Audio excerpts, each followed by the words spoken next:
Hello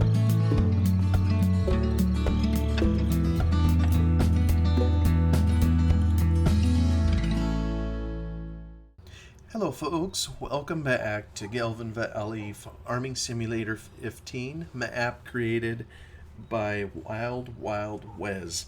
And before we do too much, I'll here let you stare at the clothesline and somebody's undies and other things. Let me set up my timer given to me by my good friend Eustace Farmer. There it is, tick tick tick. That'll tell me when to quit boring all you good people. Let's cycle through our equipment.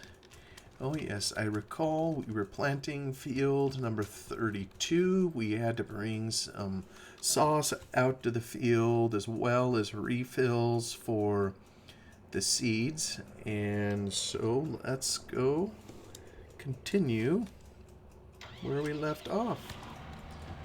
We'll get her cranked up.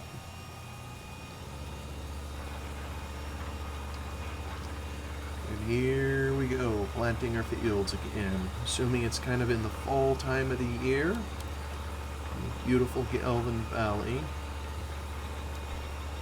preparing for next year's harvest.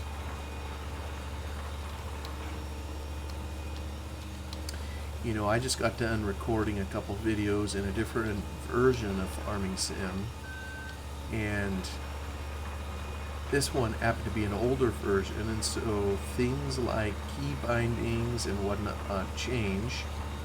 So I'll have to be on my toes. I'm wondering if I need to go across the field instead of around and around. Let me see here. What would be a decent... Is this kind of... Yeah, that's kind of flattish, ain't it? Let me set up my... There we go. I think that's a reasonable course. If he can hold on to the hill, that is.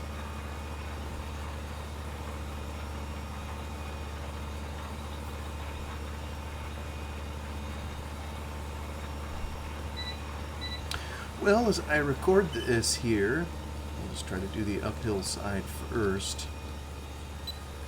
It's almost a week after kind of a fairly busy time of year that we have. It's, what is today, September 20th, 21st?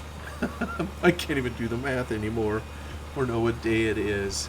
We have deadlines all year long in my line of work, and we just made it through what we call the corporate extended deadline.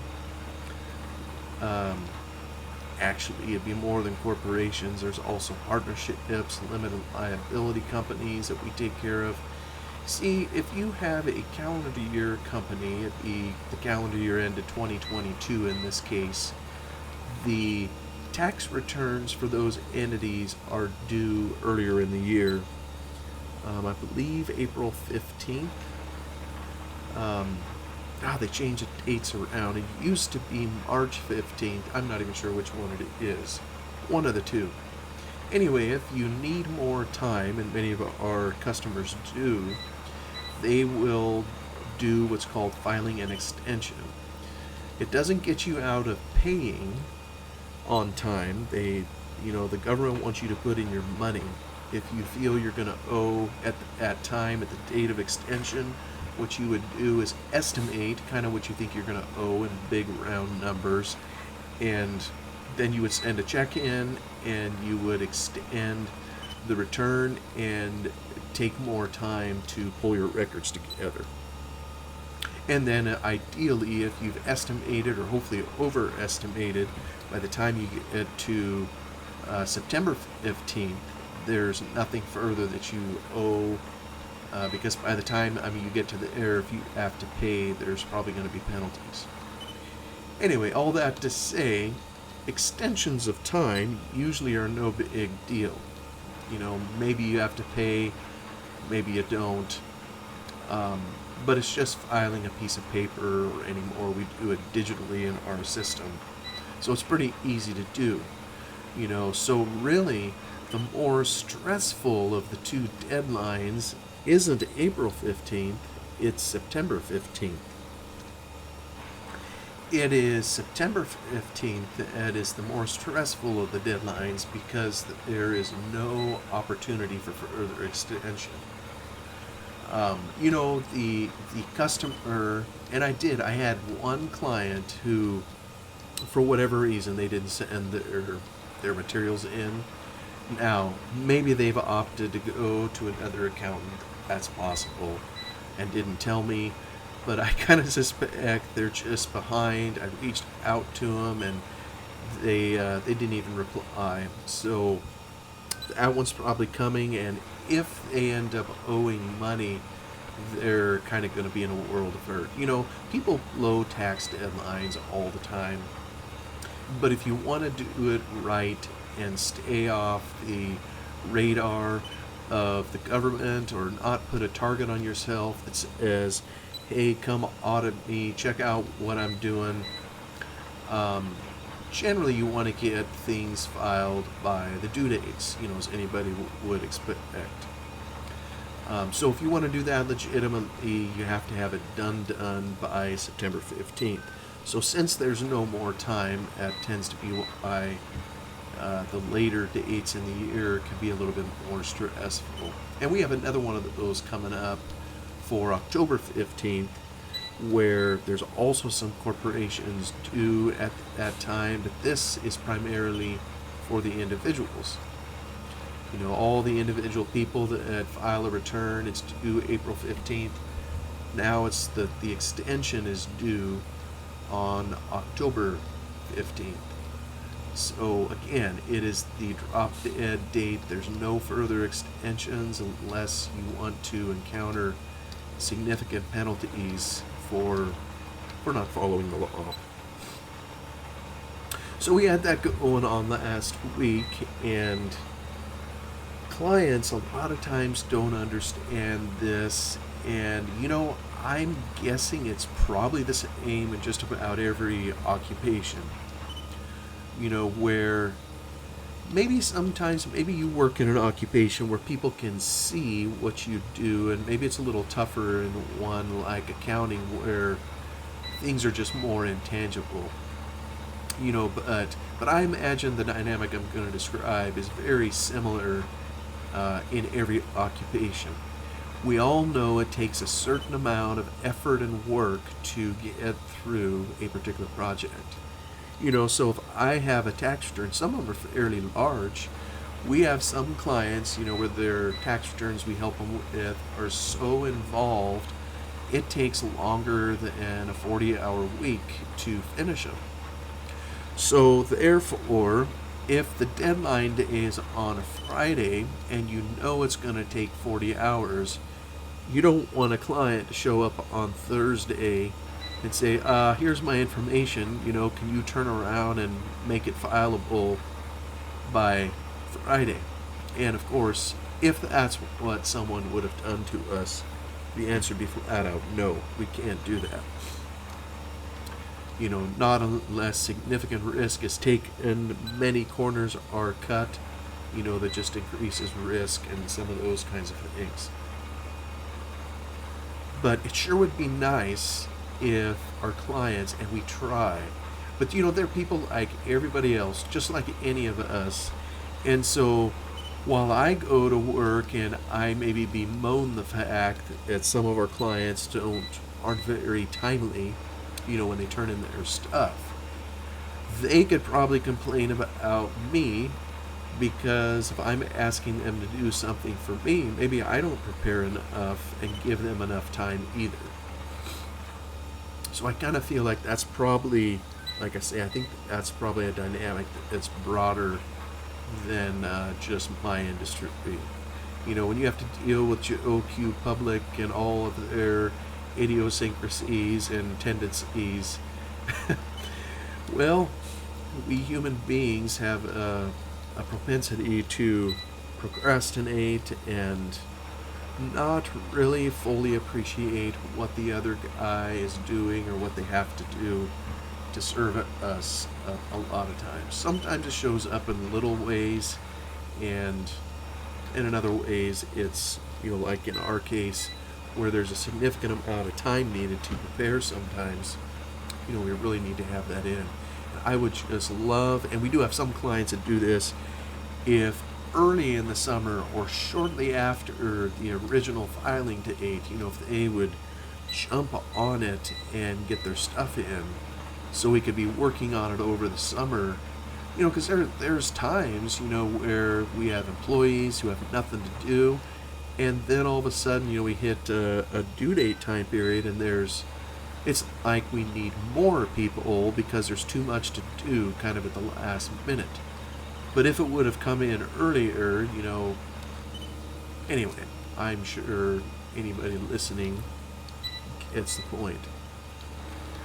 Just one of those frustrations. I'm sure we all have them in whatever our respective occupations are. So last week was pretty busy, worked some longer hours, and it's always fun to be working 12-hour days. I like it. It is what it is. Well, hey folks, we just finished planting 32. Looks like next on the agenda is 38. So we are going to, let me put on my beacons. There, we're official. Uh-oh, looks like we tied up some traffic there. I'll sneak around you here a little bit. Yeah, I continue to believe I'm kind of using an underpowered tractor to run this seeder, so it's kind of chasing it a little all over the road. I'm going to let you go by, buddy.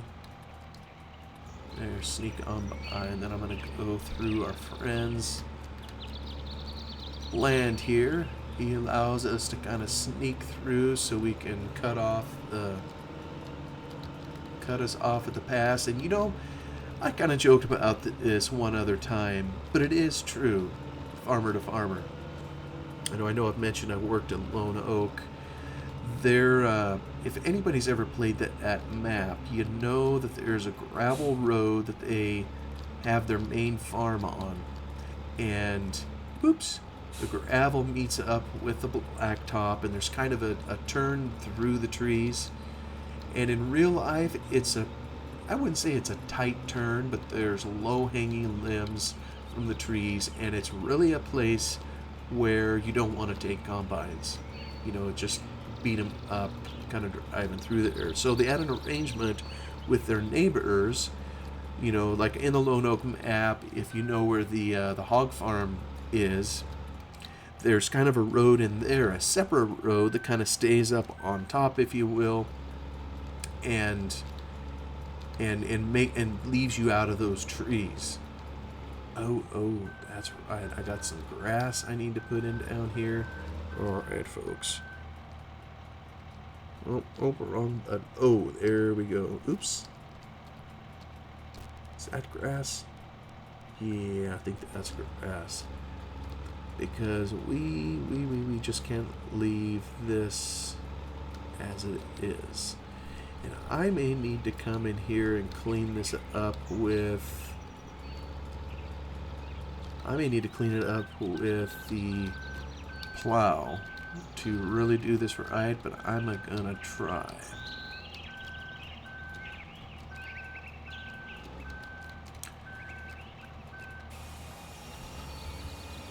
Now, does that get it? There we go. Well, that kind of gets it. Good enough for government work. Now, what were we planning? Oh, yeah, barley. Oh, yeah. It doesn't quite get that at all, does it? It got part of it. Yeah, so I'm going to have to... I want to get this last little bit. Oh, for goodness sake, I'm not on the fence that much. Alright, let me get grass one more time to fix our little boo-boo. We gotta have these grass edges around the field. Do our farming right. Okay. Now, no, that looks kind of hokey. Maybe I can come in here to sort of angle that off. Can I do that? How about that? How about that? Yeah. Well, it looks somewhat normal now. Okay, we've replanted the grass kind of along the field, take care of a boo-boo we had back when we cultivated. I think we'll round that out the next time we rip up the field. For the moment, we'll just stick to putting in our barley and starting the process over here. I'd forgotten that we had that little problem. You know, over here is another dry wash that if I had tons of energy, this would be a good one to put another stream in. Try to get around this here. Right over the top of the grass we just planted. Alright, we're off to the races.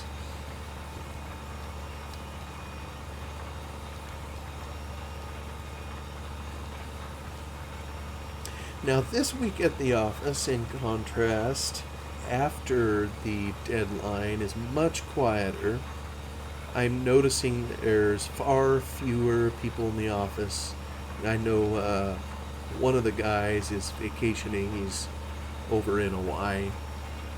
And, you know, I'm sure this is true of every industry. You know, well, I mean, right here we're pretending to be farmers.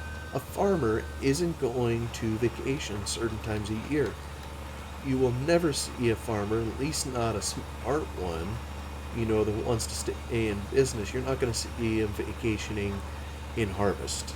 I mean, that's when you need to be all hands on deck and making money. That's your livelihood. So you'll probably see the farmer vacation in the winter or in times of year when he isn't busy or isn't needed on the farm. I think we intuitively know that. And it's the same in ours. I mean, we just can't be gone during times when we know there's a deadline. And those that are, you know, tend to get they get the evil eye from some of their peers because it means they're not there to help, and everybody else has to work harder just to make sure all the work gets done, you know, when some of us do that, which is a bit selfish. So, but he's off right now and things are a little quieter and we're still trying to get her. Oh, here's the, you know, last time did I have to, yeah, I may have had to raise and lower a little bit. You would never do this in real life. Yeah, by George, I think we pulled that hill.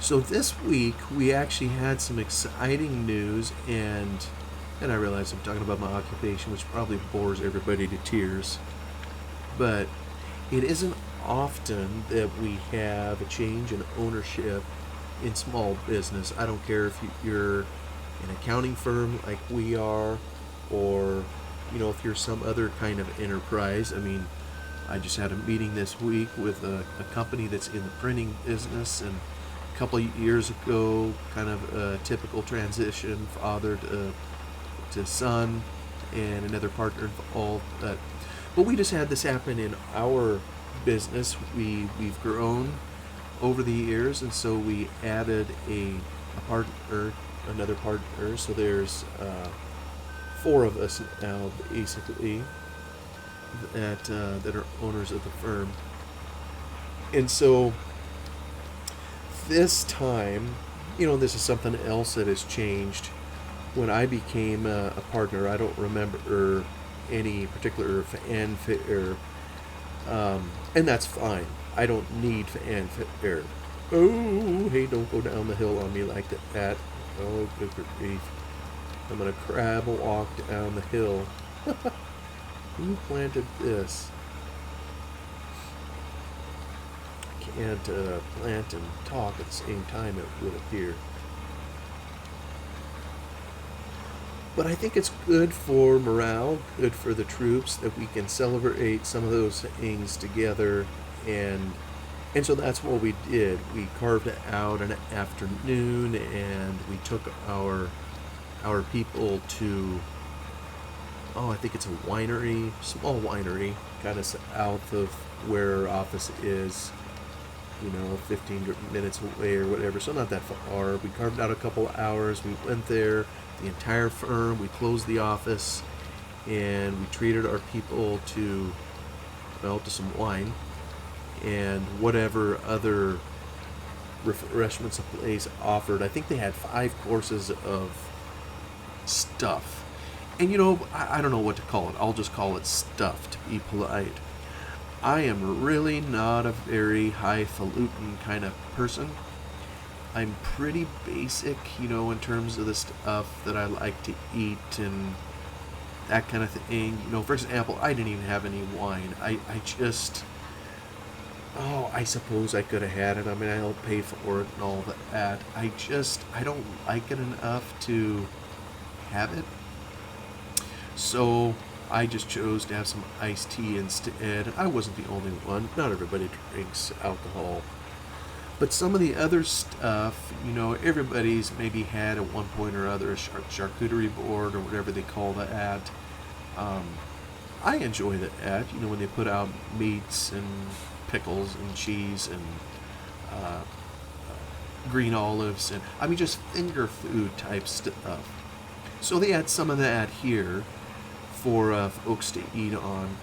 But most of it, I gotta say, was kind of the highfalutin type food.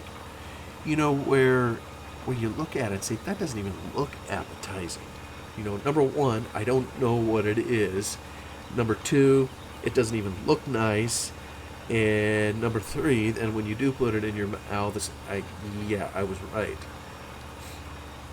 And I don't know, maybe I just don't have refined taste buds or whatever, so I don't know. And I'm not trying to say this was all exotic or whatever. It was just, suffice it to say, quite different from what I go home and eat for supper every night. So like, let me give you an example.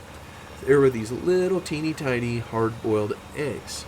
And at first I look at those, and of course I'm just a simpleton, on a lot of this. I'm like, how in the world did they get a chicken to lay a tiny egg? Well, then someone said those were quail eggs. I'm like, quail eggs? I suppose any bird can lay an egg, or most of them. That's how they reproduce. So, okay, quail egg. And these were, they were even smaller than half, just tiny little things. So you almost practically feel like you're eating a baby when you do that. I don't know where quail eggs come from, or what they did to them, but, I ate one, and I think I quipped to someone, it's like, oh, it kind of tastes like chicken or whatever. Well, not really. I much prefer a regular chicken hard-boiled egg. Maybe just because that's what I'm used to. I don't know. But this other one, I don't know. It just tasted kind of strange. And maybe some of it was what they put on top of it. Another thing, which appeared to be salmon eggs, maybe? What do they call it? Caviar? And I know caviar is a thing, but it's not my thing. It isn't something I go out and just buy to eat because I enjoy it or whatever. I just don't. But somebody out there must like it. And then, I don't know, there was just all kinds of, and some of it's in the presentation. And I'm not going to say I'm against eating things or don't like having my food look nice. But there's look nice, and then there's what I feel is kind of just over the top. There was this thing on there, it honestly kind of looked like baklava, which I've had before, which is a type of pastry with really, really thin layers in it, and it's got walnuts, and it's a sweet type pastry. I don't know if it's Russian or just what ethnicity it typically is. So it kind of looked like that. Well, as it turns out, it had this toothpick going through it. It was some kind of potatoes, of all things. And it was in a red sauce and totally different kind of from how it appeared. Well, I love potatoes, and it didn't taste bad at all. It was quite good.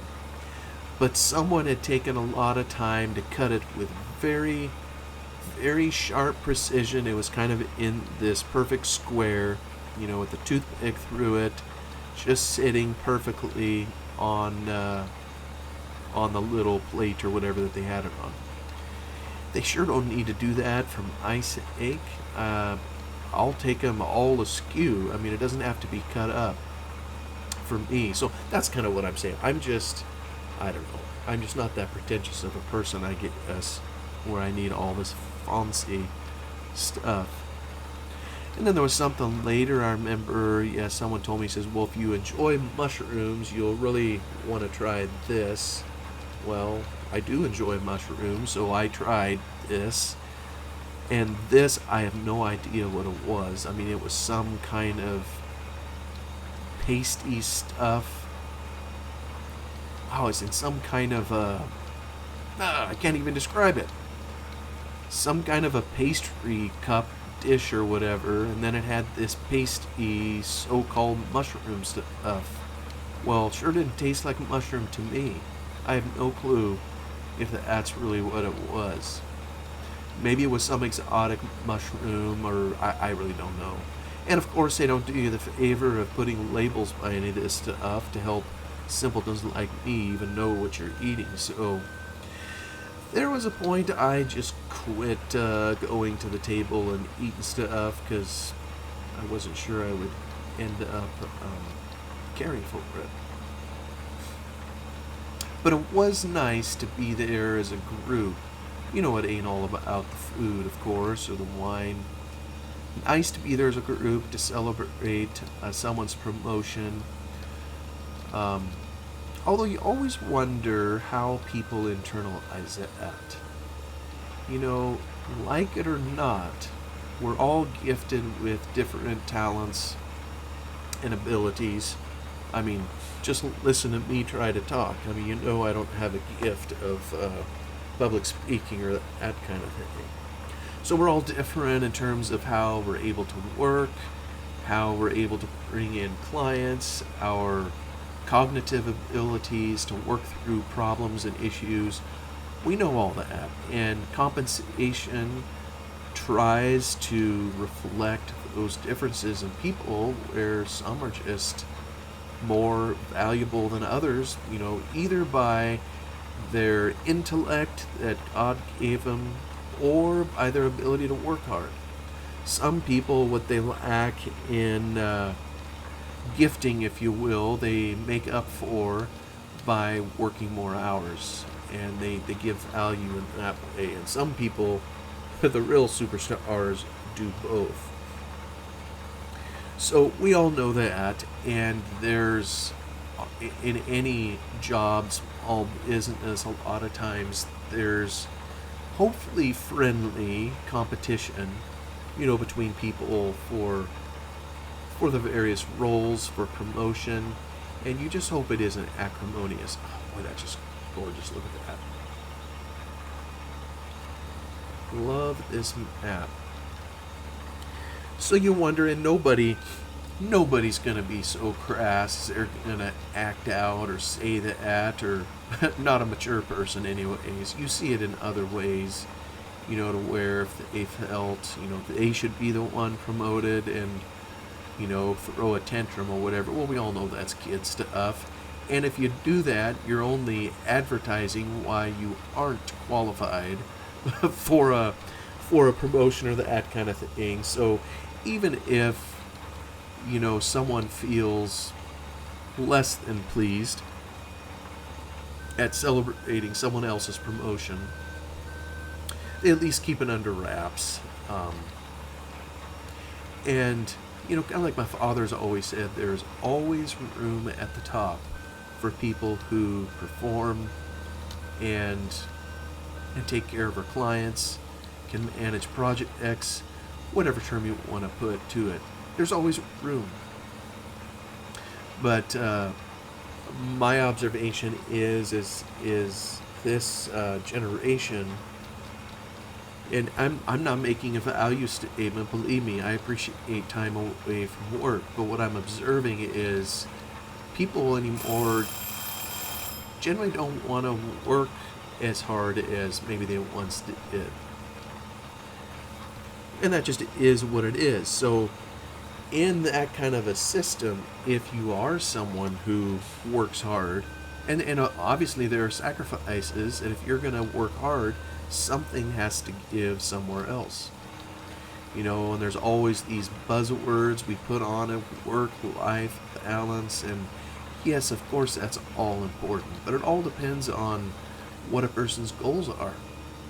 And so if someone is willing to work twice as hard as someone else, well, I mean, the reality of it is they're going to go further in that career than a person that puts in only half as much. And hopefully people understand that, because that makes a huge difference. But yeah, it's just one of those things. It is what it is. But still, it was a nice event to be together as a firm to welcome a new partner. And we had a guest speaker come in, so hopefully everybody took some positives away from it, and I think they did. We got some feedback after it, and I think they really enjoyed it. So, if for no other reason than to have a little bit of wine and be paid to not work for a few hours. Anyway, I just heard the alarm go off. We're at the end of half an hour, so I'm going to call that an episode. Thank you so much for stopping by to take a ride on a tractor with me, and we will see you on the next one. Goodbye for now.